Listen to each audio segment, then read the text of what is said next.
Bonjour, chers tous. Je suis très ravie de vous retrouver en ce lundi. Eh bien, nous sommes aujourd'hui le 11 mai 2015. C'est une date mémorable, vous le savez bien. Et je suis sûre que de là où vous êtes, vous vous posez beaucoup de questions. Que va faire encore la Karogang aujourd'hui? Il m'est formellement interdit de vous dérouler le contenu de cette émission. Sinon, je l'aurais fait avec plaisir, vous le savez bien. Ce que je peux par contre vous garantir, c'est que si vous nous suivez, vous en sortirez rafraîchis et heureux. Par contre, si vous zappez, alors là, vous risquez de vous mordre le doigt tout au long de cette journée. Faites donc le bon choix et restez avec nous parce que c'est midi, c'est maintenant!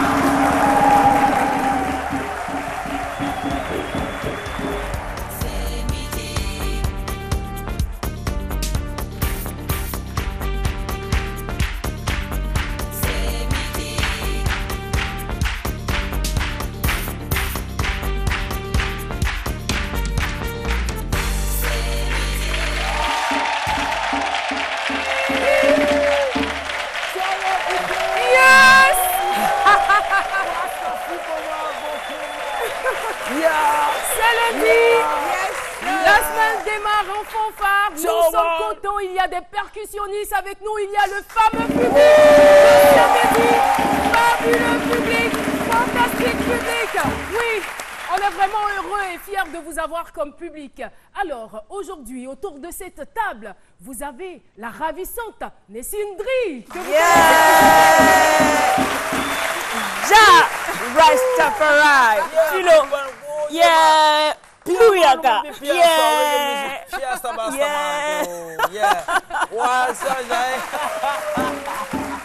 On donne un peu les couleurs quand même de cette émission. Hey, mais qu'est-ce qui se passe? Oh là là.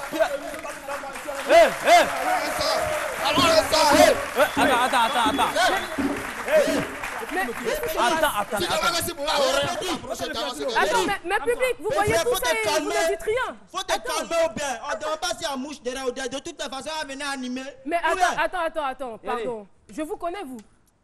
Tu nous connais, non? Oui, je vous connais. Mais qu'est-ce que vous voulez? Attends, il va nous expliquer. Qu'est-ce que vous voulez concrètement? Il y a une télévision demain, toi tu sais que tu dois animer nos finales ou bien. Mais là, tu fais quoi ici? Mais c'est pas là. Moi, je vais te prendre parler au Mais vert. tu dis bien demain, c'est demain aujourd'hui. C'est aujourd'hui, n'est-ce pas, public? Mais qu'est-ce qui se passe? Mais non!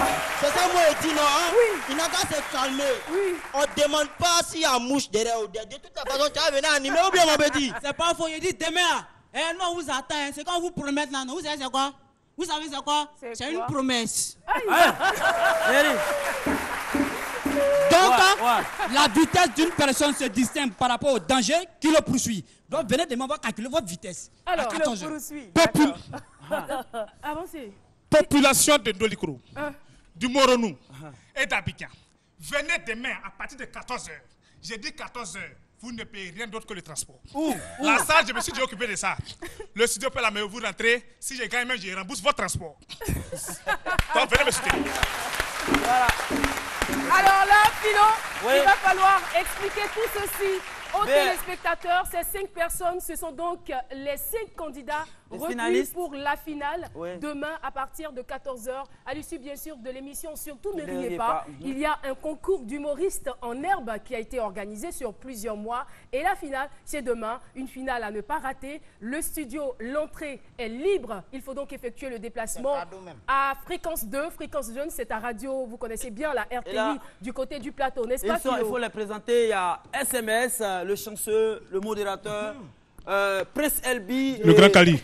Et le Grand Kali. Donc demain, la grande finale, surtout ne pas sur Fréquence 2 à partir de 15h. Venez à 14h. 14h, voilà. D'accord. Donc vous allez tuer ou quoi? Non, on fait mauvais même. Qui va gagner parmi vous là?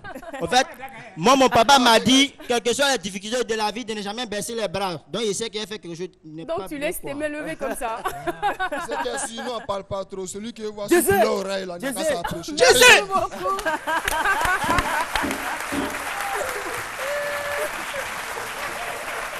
C'est qu'il faut. Mince! Il a quand même tombé le micro. J'ai tout fait pour le sauver, malheureusement. Mais c'est vrai, c'est évident. Hein. C'est évident que le micro tombe, c'est des humoristes en herbe. Ils ne savent même pas tenir un micro, ni déposer un micro. Voilà, on est tous passés par là. Et c'était trop tard. Voilà, moi je voulais profiter pour remercier le directeur des fréquences de Didier Bleu qui donne cette opportunité-là à tous ces jeunes-là hein, de s'exprimer sur les antennes de fréquences. Moi je suis passé par là. Hein. Bien Docteur Philo, ouais, c'est comme ça. Dans cette émission, Didier c'est comme ça. Des Perpignan et bien d'autres. Tu n'es plus en herbe. Ben, là, je... Tu es engagé. Ils ont laissé tomber le micro, c'est moi mon micro tombe. Merci beaucoup. Donc, on rappelle l'information très rapidement. Demain, à 14h, effectuez donc le déplacement à Radio Fréquence 2, Fréquence Jeune, pour assister ces jeunes gens. Et si vous ne pouvez pas vous déplacer, vous pouvez capter votre radio sur les 92.0 et suivre l'émission comme si vous y étiez. Voilà. Alors, aujourd'hui, je le disais tantôt, nous sommes une date mémorable. Aujourd'hui, c'est une date mémorable. Né le 6 février 1945 en Jamaïque, à Roden Hall, et mort le 11 mai 1981 aux États-Unis, en Floride. Bob Marley, de son vrai nom Robert Nesta Marley, est le chanteur reggae le plus connu au monde. Il devint donc une légende de son vivant et un mythe après sa mort. Alors, il fait donc ainsi, on va dire, au risque de me répéter, il fait donc de nombreux héritiers à travers le monde. D'où le thème du jour, notre héritage. L'héritage que nous a laissé, je suis encore dans l'euphorie de mes humoristes. Donc, l'héritage que nous a laissé Bob Marley. Il se chargera de décortiquer donc ce thème. Son nom, c'est Jah Philo. Yeah, mon people! Yeah! Wow, man! Yeah, man! Ada, Jah! Rastafari. Jah! Rastafari. People, man, people qui ne me connaissent pas, Pierre Mangowa. Yeah, man! Aya! C'est Jah Philo. Car comme tu l'as dit, l'héritage Bob Marley, c'est vraiment 34 ans après sa mort, il nous a laissé beaucoup de korogo. Beaucoup de... De korogo. Korogo, ça veut dire héritage en Sénégal. Comment Ah. Korotian m'a parlé, mais korogo m'a pas dit, il nous a laissé beaucoup de korogo. Bob Marley nous a laissé. Où est cette torche là? C'est pas pour rien. Depuis matin, là, vous voyez, il y a la fumée bruyant en l'air partout là. C'est Oui. pour voilà, c'est pour voir. Quelle fumée? Non, bruyant. Ah, oui. Non, les gens, c'est codé quoi. Voilà. Ah, d'accord. Donc, Bob Marley. John, non, c'est la plus fort. Voilà. Bob Marley nous a laissé le reggae. Vous voyez, le reggae aujourd'hui, il y a de l'évolution. Bien sûr. Dieu merci, Bob Marley est parti. Ouais, et puis ceux qui ont pris le relais, tout ça, ont essayé de faire avancer le reggae. Et Le reggae, surtout c'est la Côte d'Ivoire. Oui, la Côte d'Ivoire. Quand j'ai dit Bob Marley, Bob Marley nous a laissé beaucoup de korogo. Korogo, c'est à côté de Djéné, Gbeleban et autres. Voilà, Tikenja vient de Gbeleban, Alpha Blondy vient de Djéné. Donc, tu vois, il nous a laissé beaucoup de korogo. Alors, Kadim vient de Sakassi. Oui, Kadim vient de Sakassi. Donc, je n'allais pas oublier. Donc, il nous a laissé des sacsei aussi. Ouais, content maintenant. Oui. Et donc, aujourd'hui, le reggae, on fait passer le message en plusieurs langues. Bon, Marley, c'était un peu en anglais ou tout ça. Aujourd'hui, on chante en djoula. Manu Mako, tu vois, c'est tout ça un peu. Même Soumia au Kenya, il y a un Soumia qui s'appelle Pepe Nyapon, qui chante. Qui s'appelle comment? Pepe Nyapon hier. Lui, il fait le reggae. Non, vous ne pouvez pas le connaître. Il chante, il fait le reggae. En bobo, Soumia là, il fait reggae. Mais le message passe. Le message passe. Il chante quoi? Un acapella? Non, C'est son nom qu'il chante en fait. Voilà, non, il chante le nom, il chante. Dieu merci. Mais franchement, quand on pense à quoi là, les Rastas sont contents. Mais Bob Marley nous a laissé aussi des losses qu'on appelle aussi des druides, quoi. Pardonnez les petits Rastas là, lavez ça un peu. Moi j'ai dit, non, c'est vrai. Nettoyez ça un peu. Mais le côté positif, c'est que vraiment... Mais on a vu tout à l'heure à l'écran quelques druides. Les druides, ouais, non. Mais qui paraissent propres quand même. Non, pour là, c'est propre. Si on va même vérifier. Va sortir. Non, c'est propre. Avec la torche. C'est propre. Non, mais puis, druide là, quand c'est jaune au bout là, c'est médicament de rhume. Merci. Médicament de rhume, tu vas plus avoir rhume. Mais ce qu'il faut dire que dans cette conclusion générale, Peter Tampan, franchement, bon, allez, tu es parti, mais franchement, tu as laissé les mots, les rastapoués aussi. Regarde, jamais, tu as toute forme de rasta, quoi. Et les rastapoués, quand ils sont poués, nous mélangent. On ne comprend rien. On ne comprend rien. Pour dire que Bob Marley, 34 ans après sa disparition, il nous a laissé toute une légende, en tout cas toute une vie, parce que le reggae c'est la vie, c'est l'amour, c'est l'expression de tout ce qu'on a, en tout cas c'est la revendication. Et puis quand tu passes par le reggae pour faire passer ton message, ciao people, ça passe quoi? Peace and love. Merci beaucoup, Jah Philo. 34 ans après, que retenez-vous de Bob Marley? C'est donc la question que notre équipe de reportage a posée à quelques passants très sympathiques. On regarde. Bob Marley, c'est la légende du reggae. Une musique universelle que tout le monde aime bien, qui traverse toutes les générations. Jusqu'à aujourd'hui encore, nous avons plein de fans de musique reggae. Nous retenons que c'est quelqu'un qui a apporté quelque chose à la musique dans la généralité. Et puis c'est un artiste talentueux. Nous voulons rendre hommage à Bob Marley et surtout retenir la positivité. Je suis un fan du reggae. Chaque 11 mai, moi je fête le reggae. C'est un artiste qui a marqué le monde, qui était vraiment inspiré. En tout cas, Bob Marley, c'est vraiment mon artiste. Okay.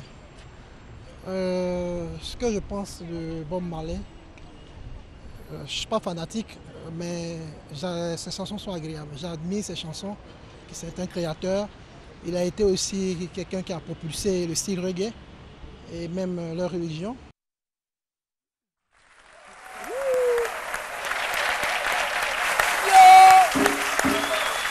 Voilà, nous sommes donc de retour sur le plateau de C'est Midi. L'héritage que nous a laissé Bob Marley, c'est le thème retenu pour ce jour. Et pour en parler, bien évidemment, nous allons recevoir de dignes fils des héritiers, donc de Bob Marley, qui sont ivoiriens. Mesdames et messieurs, j'ai le plaisir de recevoir sur ce plateau Raz, j'ai failli dire non, Juliane, écoute. Juliane, écoute. Ah, ça c'est des druides, hein. Yeah. Ça, franchement, ça fait combien de mètres?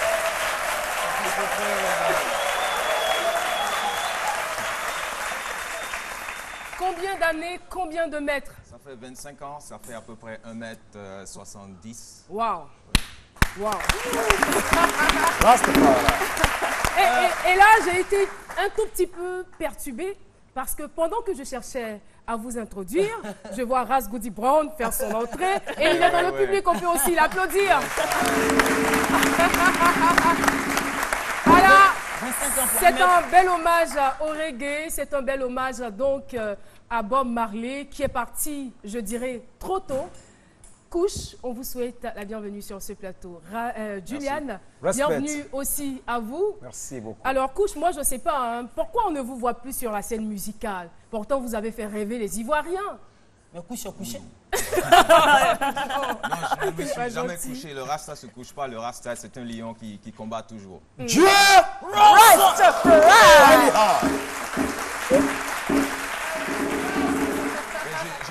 J'étais du côté des États-Unis où je tourne beaucoup. Donc là-bas, le business tournait tellement bien que, bon, aussi pour des histoires de famille, donc j'ai dû rester de ce côté-là parce que mon fils est moitié américain, donc je l'élevais, quoi. Mais il est assez grand maintenant, donc je me replie maintenant du côté de chez moi. C'est très intéressant. Alors, moi je veux savoir, puisque on le sait très bien que c'est Bob Marley qui a véritablement ouvert les portes du reggae, et c'est de lui que vous avez certainement reçu cette musique-là. Vous qui vous réclamez d'être des héritiers de Bob Marley, comment est-ce que, ou que savez-vous de l'homme, de l'artiste? Qu'est-ce que vous pouvez nous dire au-delà de ce que nous savons de lui? Je sais que quand on écoute la musique de Bob Marley, on écoute ses paroles d'abord. Et ces paroles nous ont éduqués. Ces paroles nous ont appris très jeunes ce qu'il fallait faire et ce qu'il ne fallait pas faire. Comment il fallait voir la vie. Surtout quand on vit dans le tiers-monde où des fois les rêves sont un peu bafoués. Bob Marley nous disait de regarder vers l'avant, don't give up the fight. Donc, c'est comme ça que nous sommes des survivants, parce que nous avons écouté les paroles de Bob Marley qui nous a dit que même si vous venez du tiers-monde, vous pouvez, comme moi, devenir grand. Est-ce que pour vous, Bob Marley était un modèle? Absolument. Surtout pour moi qui ai été élevé par ma mère. Bob Marley, c'était comme mon père. Je me mettais dans ma chambre, j'écoutais ses paroles. Et à l'époque, je ne parlais pas anglais, mais je demandais à mes grands frères de me traduire toutes les paroles. Et ça m'a vraiment guidé dans la vie. Et pareil pour Julian ou Exactement. Bob Marley, c'est quelqu'un qui nous a tous influencés. Bob Marley nous a appris à être des hommes de lumière, des hommes dignes et à être des hommes sensés pour mieux apporter Être des hommes de lumière, ça veut dire quoi exactement? Mais des hommes de lumière, ça veut dire quoi? Ça veut dire que quitter l'opprobre qu'on te jette, quitter tout ce qui est vanité, tout ce qui est insensé, parce que quand on vit, on se trouve beaucoup autour des insensés. Quand Jah nous dit dans Proverbe 1, verset 7, l'insensé méprise la sagesse de l'instruction. Donc Bob a été le sage qui nous a instruits à être des hommes de lumière. Rastafari. Alors, à l'annonce de Bob Marley, ça a été vraiment annoncé, on va dire, en grande pompe sur les différentes télévisions. C'était en 1981. Vous aviez quel âge et que faisiez-vous en ce moment? J'avais... N'essayez pas de calculer mon âge. On ne va pas le faire, rassurez-vous. J'avais 12 ans. Et je me rappelle, j'étais sur mon lit et Bob est parti le dimanche, mais ma mère m'a réveillé le lundi matin pour aller à l'école. Elle écoutait France Inter tous les matins. Et puis elle m'a dit, Bob Marley est mort. Je suis resté cloué sur mon lit. Et vraiment, ça m'a choqué. À cette époque-là, il était déjà un père pour vous, je suppose? Ah oui. Moi, dès que j'avais 8 ans déjà, j'écoutais la musique de Bob Marley. Est-ce que la maman, comment est-ce qu'elle a annoncé la nouvelle? Elle y a mis la manière ou bien elle se disait... Oui, elle a ouvert la porte tout doucement. Je me suis retourné, je croyais qu'elle allait me dire « Tu n'es pas encore levé ?» Et puis elle a dit... Comme d'habitude, quoi. Bob Marley est mort. Oh là là. Et puis ça nous a surpris parce que Bob Marley, c'était quelqu'un qui était plein de vie. Il jouait au football, il était en bonne santé. Et puis, je me rappelle C'est vrai qu'il paraissait être en bonne santé, mais il était très malade. C'est ça. Il avait plusieurs tumeurs, je crois 3 tumeurs. C'est ça. Et 2 autres maladies encore. Il était vraiment malade, mais il le cachait quand même à ses fans. C'est ça. Mais je me rappelle que 6 mois à l'avance, il y avait une rumeur qui avait dit que Bob Marley était mort. Et puis, ce n'était pas vrai. En fait, on avait diagnostiqué que son cancer c'était vraiment sérieux. Et puis, il était rentré à l'hôpital. Donc, mais ça a quand même choqué d'apprendre qu'il était parti. Et Julian, comment est-ce que tu as pris la nouvelle? Mais j'étais gamin dans le fin fond de Dabou, où j'étais au primaire. Je crois que je faisais le ménage. Parce que j'ai eu la grâce quand même d'avoir des tontons qui nous faisaient écouter ce genre de musique-là. Parce que la musique qui déferlait à cette époque sur Abidjan, avec les Golden Nati, avec Nati Druid. Donc, j'ai fait le ménage. Et puis, les tontons qui parlaient de ça, bon, on a dit, à la radio, Bob Marley est mort, tout ça. Moi, qui est Bob Marley est mort. Donc, ça a créé un peu vraiment un froid. Et parce que tous les anciens qui étaient autour de nous, vraiment Mais vu que vous étiez très jeune, est-ce que vous mesuriez à cette époque l'ampleur de la chose? Oui, mais on était... petit, mais on était déjà responsable parce qu'on faisait des ménages, il y a des choses qu'on faisait déjà. Hein, parce qu'à cette époque, tu vois, à l'école, moi, déjà, je savais piler mon foutu. Hein. Donc, tu vois, je savais déjà piler le foutu, donc si tu ne piles pas le foutu, tu ne manges pas. Là, c'est affaire. Donc, quand tu ne piles pas le foutu, tu ne manges pas. Donc, une fois que tu piles le foutu, c'est que ça te responsabilise déjà. Donc, des choses que tu arrives à voir. Vous savez qu'il y a des enfants de 10 ans qui citent des chaussures et qui vont nous les parents. Donc, à cette époque, déjà, on était déjà des hommes de lumière. Donc, en ce sens que quand on a eu ça, vraiment, c'était un froid. Il aime bien l'expression, hein, des hommes de lumière. Oui, Julien, j'ai été impressionné tout à l'heure là. Tu as donné un verset... Tout à l'heure, verset tant Est-ce que ça a dit que le reggae ou bien le Rasta même a son livre là, un livre un peu spirituel? Mais on lit beaucoup le Kebra Negas. Vous savez que dans la c'est un livre saint. Depuis l'Éthiopie, ça n'a rien à voir avec la Bible ni le Coran.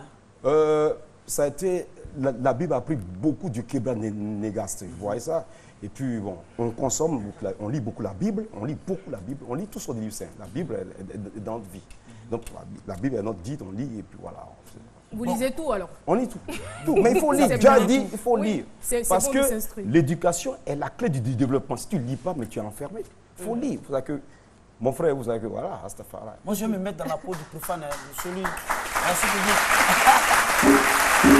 voilà, monsieur Rastafari. Voilà, Philo, voilà. Moi, j'ai sorti de ce corps-là, ça dit Rasta. puis maintenant je me mets dans la peau du profane. Yes, Vous regardez comme ça. Ouais. Est-ce que dans votre livre saint dont vous parlez, dans ce livre, est-ce qu'il est écrit quelque part que le rasta doit forcément fumer de l'herbe? Ouais, attends. Est-ce qu'il est écrit quelque part? Hein? Oui, tout ce qu'on croit, quand il est rasta, il écrit pas, il est bon, mais il est pas. Depuis le matin là même, tu vas à Djamé là, tu peux pas. Joe, tu connais pas que c'est le 11 aujourd'hui. Attends, mais c'est gâté. Qu'est-ce qu'il y a des choses? Non, il faut dire que... Est-ce que c'est deux choses qui vont forcément ensemble? Bon, vous voyez quoi, c'était 5 minutes, nous on connaît. Et c'est la seule question, hein. Okay. Franchement, depuis qu'on a commencé, je veux dire, c'est la seule question. J'ai dit que tout à l'heure, j'ai ajouté quelque chose avant que le maître même puisse avancer. Rastafari. Yeah, c'est le maître qui est là, parce que c'est lui qui était le maître de l'académie spirituelle Rasta, ou de Sodi Rasgoudi, Bran, Kagim, tous ces hommes-là, qui ont éduqué cette communauté Rasta parce que la jeunesse a poussé. Dieu Rastafari. Vous savez que les profanes à Djamé, ils sont des profanes. Ils ont fait de l'herbe un vice. Rastafari. Et vous en faites quoi? L'herbe. Mais l'herbe élève l'esprit et éteint la bête. La boisson éteint l'esprit et élève la bête. Ça, c'est juste, moi, je crois que c'est juste une philosophie pour se donner le droit de consommer l'herbe, tout simplement. Bon, d'abord, il faut dire que quand il disait notre livre saint, le Kebra Negas, ce n'est pas un livre de Rasta. Ça veut dire le livre des rois. C'est un livre qui a été écrit bien avant la Bible, qui raconte l'histoire du roi Salomon et de la reine de Saba, qui est l'histoire de l'Afrique aussi. Ça fait partie de l'histoire de l'Afrique. Donc, c'est notre livre à nous tous. Maintenant, ce qu'il en vient de l'herbe, l'herbe est une plante. Et si on croit en Dieu, l'herbe a été créée par Dieu. Et moi, je crois que Dieu n'a rien créé qui est mauvais. Il suffit juste il a lui-même dit tout m'est permis, mais tout ne m'est pas utile. Non, mais donc, tout s'il est utile. y a quelque chose qui est nocif à la santé et à sa vie, je pense qu'on n'est pas obligé de le faire. Tout n'est pas utile à tout le monde, mais tout est utile. Parce qu'il n'y a pas une plante ni un insecte sur cette terre qui n'a pas son rôle à jouer. Aujourd'hui, et vous allez le voir qu'il y a des études, même aux États-Unis, qui prouvent que la marijuana, l'herbe, la marie-jeanne, le cannabis, etc., est un produit pharmaceutique. Les médecins commencent à l'utiliser aujourd'hui pour soigner le glaucome, pour un objectif bien précis. Mais quand ça devient une addiction, quand on est accro à la chose, on détruit sa vie. Donc, je crois qu'on ne fera pas forcément. C'est pas le lieu de le faire. On n'est pas venu pour faire l'apologie de l'herbe. On n'est pas non plus venu pour vous blâmer ou pour vous mettre au fauteuil blanc. On ne le fera pas. On est là pour parler de ce que Bob Marley vous aura légué comme héritage. Donc, on va revenir là-dessus. Aujourd'hui, concrètement, en dehors de ce que lui-même il en consommait. Voilà. Au-delà de cela, en début d'émission, en début d'entretien, vous nous disiez qu'il y avait des paroles fortes. Et vous avez grandi avec ces paroles-là. Qu'est-ce que ces paroles ont changé? Qu'est-ce que ces paroles vous ont apporté dans votre vie? Mais il faut dire que les paroles de Bob Marley sont inspirées, parce que tout ce que le Rasta fait est inspiré de l'Afrique. Les paroles de Bob Marley sont inspirées de la sagesse de Sa Majesté impériale Haïlé Sélassié. Dieu!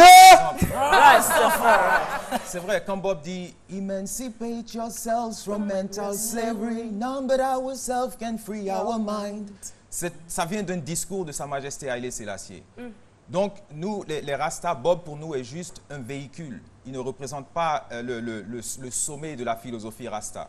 Donc, tout ce que Sa Majesté impériale Haïlé Sélassié a dit, nous nous en imprégnons pour être éduqués. Et Bob véhiculait ça avec de la musique. Donc, pour tous ceux qui ne savent pas lire, que vous soyez un enfant dans le ghetto au Brésil, au Nicaragua ou bien à Kinshasa, vous écoutez les paroles de Bob Marley et il vous transmet cette sagesse-là. En tout cas, merci beaucoup. Merci d'être venu éclairer notre lanterne. Et aujourd'hui, qu'est-ce que vous voulez dire à la jeunesse africaine? On sait que le Rasta, c'est un mouvement qui prône la fierté, la responsabilité du peuple noir. Qu'est-ce que vous voulez dire à tous ceux qui vous regardent en ce moment? Ben, je voudrais dire à la jeunesse africaine de s'éduquer, d'élever son esprit. Parce que quand on s'éduque et puis qu'on élève son esprit, on ne peut jamais rester en bas. Je ne connais pas de gens qui connaissent beaucoup de choses qui demeurent dans la misère. Donc il faut s'instruire, voilà, il faut s'instruire, il faut lire. Et savoir faire les bons choix dans la vie. Voilà, et ne pas forcément copier ce qu'on voit. Il faut se servir de toutes les expériences de la vie pour pour avoir un bon jugement. Et à côté de cela aussi, vous avez un régime particulier. C'est ça. Voilà, donc vous êtes végétarien. Oui. Tout à fait. Alors, ce qu'on va faire, dans quelques instants seulement, on va vous permettre vos couches. Je vous mets au défi. On va vous permettre de nous cuisiner quelque chose à ce midi. Vous êtes d'accord avec moi, public? Avant de passer à la cuisine, certainement qu'on aura une petite prestation pour retrouver notre couche qui nous a abandonnés. Oh là là, je pleure. On t'invite donc à la place GTB pour nous faire plaisir avant d'aller, bien sûr, à la cuisine. Yes, on applaudit très fort. Rastafari.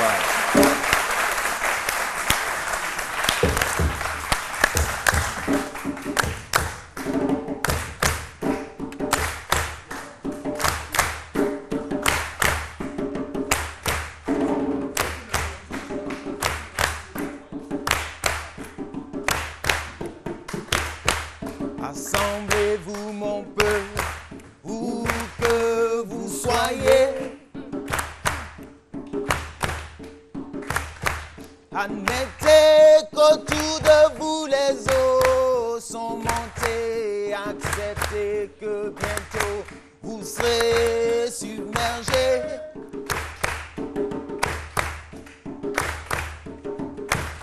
Si votre vie vaut la peine d'être sauvé, et vous ferez mieux de nager ou vous coulerez comme une pierre, parce que les temps sont en train de changer.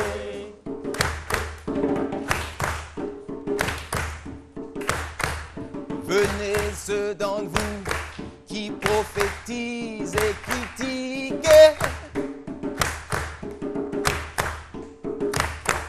Ouvrez grand vos yeux, vous n'aurez plus cette chance. La roue tourne toujours, alors gardez le silence. Car nul ne sait qui elle va nommer. Et les perdants seront un jour les gagnants.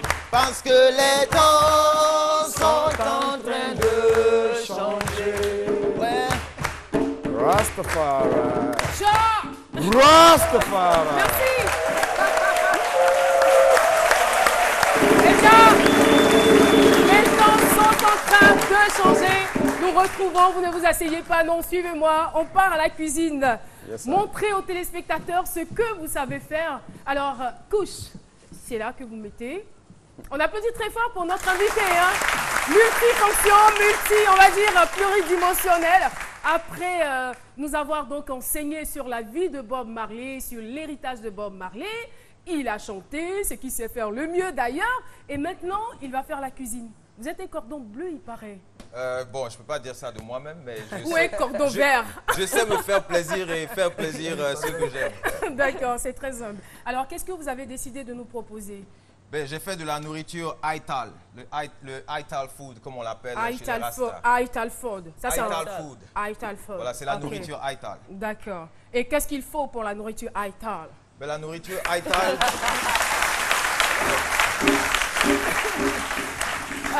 Aital, c'est un peu coupé de vital, c'est de là que ça vient. Donc, c'est en fait de la nourriture végétarienne et on est sûr d'avoir tous les éléments qu'il nous faut pour être en forme, pour être en bonne santé. Donc, la nourriture végétarienne, la base de la nourriture, ça peut être de la tchéké, ça peut être du riz, ça peut être des pommes de terre, ça peut être des lentilles, etc. Et puis maintenant, nous mangeons souvent du soja, qui est la protéine naturelle, au lieu de manger la viande, parce que si on enlève la viande, qu'il n'y a pas de protéines... C'est carrément interdit, la viande. Non, vous savez, chez les Rastas, rien n'est interdit, en fait. Même fumer l'herbe, ce n'est pas obligatoire. Les dreadlocks, ce n'est pas obligatoire. Donc, rien n'est interdit. C'est juste, on recommande un certain mode de vie. Donc, pour pouvoir rester en bonne santé et puis avoir l'esprit clair. D'accord. Donc, notre Aital est composé de quoi exactement? Ben, le Aital, on mange beaucoup de fruits. D'accord. Mon préféré, c'est le mangue greffé, comme j'en trouve pas aux États-Unis. Quand je les vois ici. Et c'est la période en ce moment. Voilà, c'est ça. Donc, par exemple, ici, vous avez du saucisson ou le pepperoni. Mais en fait, ça ressemble à de la viande, mais ce n'est pas de la viande. Mais c'est fait à base de quoi, alors? C'est fait à base de soja. Ok. Vous Voilà. avez donc votre saucisson à vous. Voilà. Donc, c'est fait à base de soja et puis ça a le goût du saucisson parce que c'est assaisonné pareil avec l'ail et tout ça. D'accord. Ensuite, là, c'est quoi? Maintenant, ici, par exemple, nous avons... c'est du pâté, en fait. Et tout ça, c'est pas de la viande. C'est encore une fois, c'est fait à base de soja. Par exemple, ici, nous avons du salami avec lequel nous faisons les sandwichs et tout ça. C'est fait à base de soja. À base de soja. Vous utilisez beaucoup le soja, hein? Oui, oui, oui. Pourquoi? Parce que c'est plus facile d'imiter certaines choses qui ressemblent à de la viande, par exemple, pour Mais présenter. pourquoi ne pas directement consommer la viande au lieu de se servir du soja pour... Parce que le Rasta ne mange pas ce qui est mort. Voilà, nous, on veut laisser les animaux vivre. On veut laisser tout le monde vivre. Ah, d'accord. D'accord, je comprends alors. Je comprends tout. D'accord. Malheureusement, on risque de s'arrêter ici. Je vous remercie. À la fin, ça donne quoi quand on fait le mélange de tout ça? Par exemple, c'est quelque chose que j'ai... Ici, j'ai un petit ragoût sauce que j'ai concocté avec... Qui va goûter ça? Du tofu. Mais il va goûter. Le risque. Voilà. On applaudit pour Dr Philo qui vient goûter ça. Mais la sauce, là, c'est pourquoi même? Ah ben là, on ne sait jamais. Il faut avoir qui pour voir. Philo, goûte rapidement. On va partir. Ça, c'est le tofu qui vient de manger. Ah non, non. Comment ça... D'accord. Alors, Philo, c'est bon ou c'est pas bon? Dis-nous tout. Non, c'est très, très, très... Yeah! Merci. Alors, Couche, on vous remercie infiniment. Ça nous a fait plaisir de vous revoir. Merci surtout d'avoir accepté l'invitation. Juliane, merci beaucoup. Merci à toi, Madame Da Silva. Et pour vous remercier, c'est juste une courte page de publicité. On se retrouve dans quelques instants.